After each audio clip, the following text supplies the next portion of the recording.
Alright, so I wanted to do an update on the engine rebuild. I have driven this thing about 1,000 miles since the total engine rebuild. I went all the way down to the pistons. I went and polished the journals on the crankshaft. I went and new rings, new connecting rods, new bearings, and rebuilt all the way up. Minus the front. I didn't do any of the timing, which I should have, but I didn't. But point being, I just wanted to give an update. The rebuild was very successful, and now I'm doing a compression test 1,000 miles later. So the way I'm going about this is I went over to my service manual off Jeep, and when you upload the service manual, it's every bit of like 6,000 pages long. So what I did is I used AI. I went to Google AI, I uploaded the PDF file, and I asked it to find where it talks about the compression test. And it says right here, it starts on page 2310 on the 3.8 V6, but then also it breaks down in the service manual what Mopar wants from me. So I have to remove the ASD fuse. So I'll start with that. When I look over at the panel, you can't really see right here. The ASD fuse is actually right there. I don't remember the exact number, but I know it was this one. And that prevents the fuel from injecting and creating a spark. You don't want to create spark during a compression test. So I'm taking that fuse out. Batteries are connected. Set that right there. Okay. And then this is just a cheap little Harbor Freight gauge, but I'm going to go ahead and set this right there.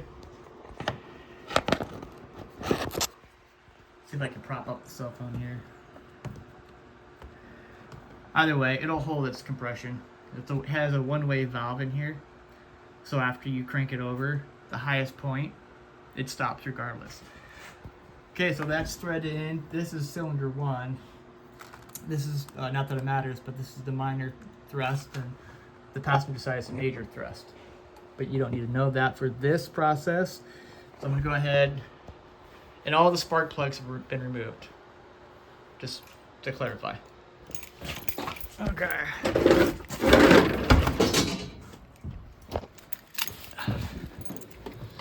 All right. Oh, look at that. This is my girlfriend bought me another duck. Okay, so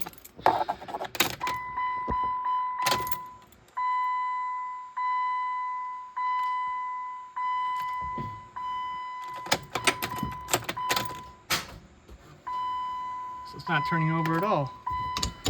That's strange. I don't know why that's happening.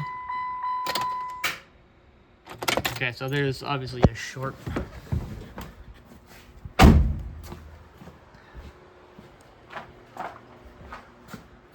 So I'm going to remove the battery terminal.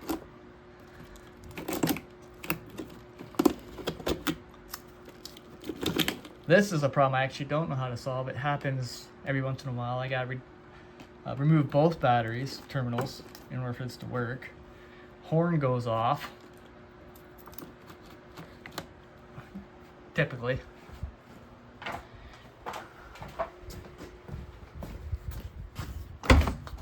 Let's try this again. It's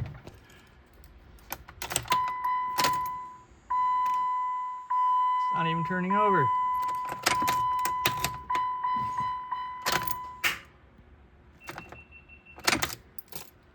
That goes to show what I know.